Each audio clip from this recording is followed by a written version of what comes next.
Well, I'm driving, so I'm gonna have to raise my voice a little bit, kind of talk to the camera video as if I was talking to my grandpa or my dad or my Uncle Mark or several others of my family members that can't hear very well.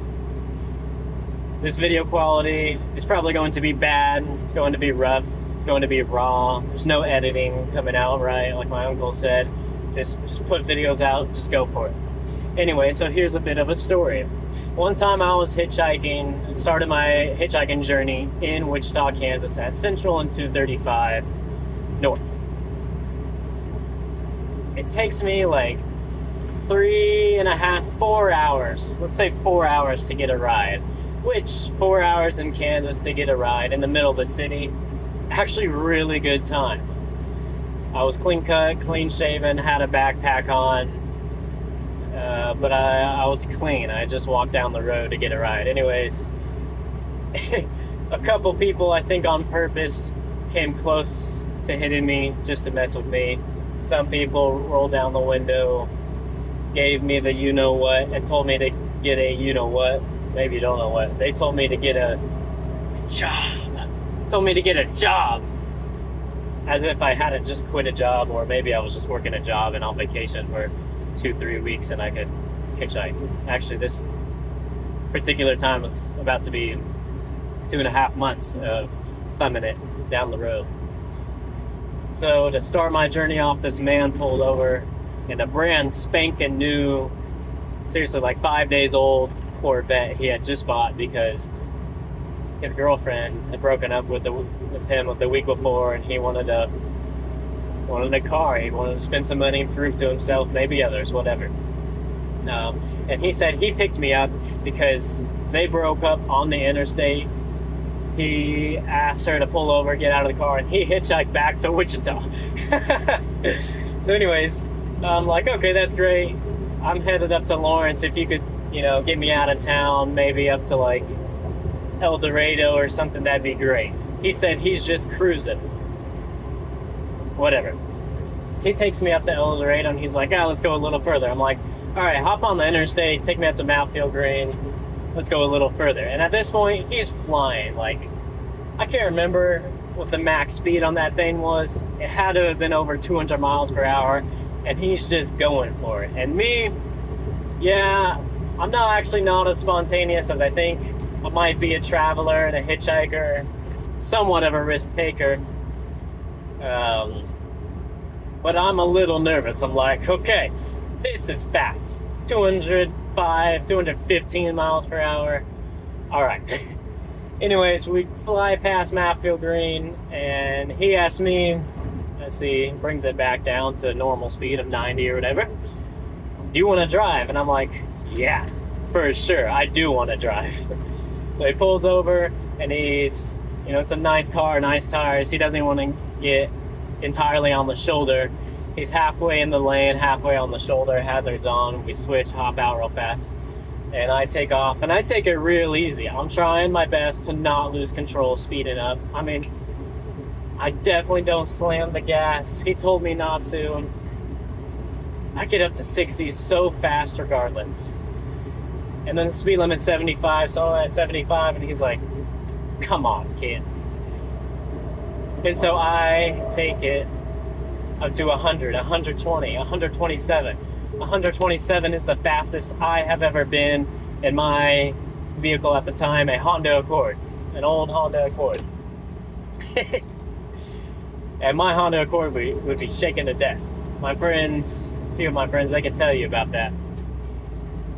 Anyways, he asks for me to take it further. Come on, take it faster if you want. Okay, so I do. I get up to like 180, and that's it. That's all I got on me. 180 miles per hour on the interstate. I'm nervous. I'm shaking. I'm like, hey, that was a great experience. Thank you. I'm pulling over. I'm getting out. Let's change. He takes me all the way up to Lawrence. We get to Lawrence. From Wichita, Lawrence is a 2-hour, 40-minute drive per Google Maps. That's what I'm going to estimate it as. We got there in an hour and 40 minutes, an hour and 50 minutes. It was fast. I continue my hitchhiking journey. Kansas, I find out, turns out to be the hardest state to hitchhike.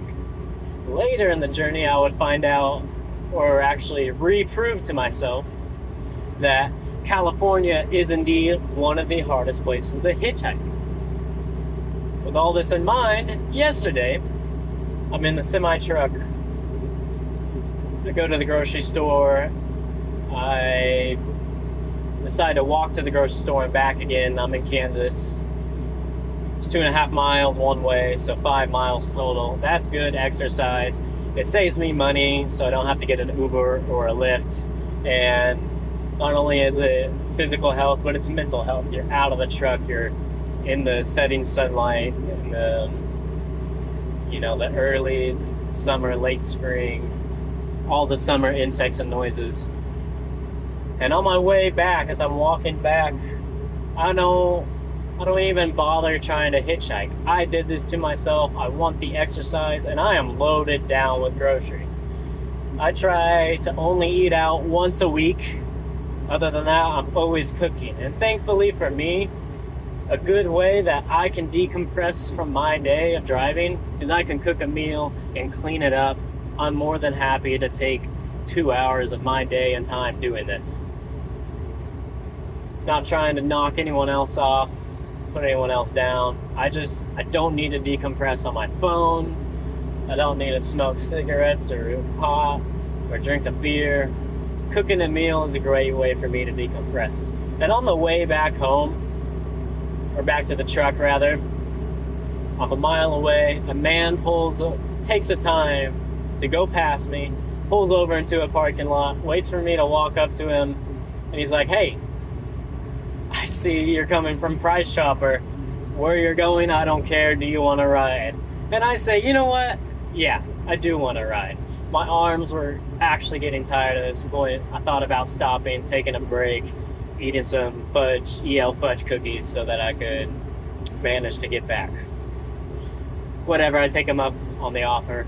And what do you know? Like, one of the easiest hitchhikes I could have ever asked for in the state of Kansas. I didn't ask for it, someone offered. So there's two good stories for you. There's the Corvette flying down the road, and there's walking to the grocery store and back again and being offered a ride. Of course, in my beloved, very biased, I love you, Kansas. It kind of sucks here, and maybe that's what I love about it. Kind of sucks to walk 5 miles, 2.5 miles worth of groceries in your hand. We're all a little masochists in some way or another. I like doing that to myself. As I'm hopefully learning to love something I don't originally like. I don't really originally like trucking that much.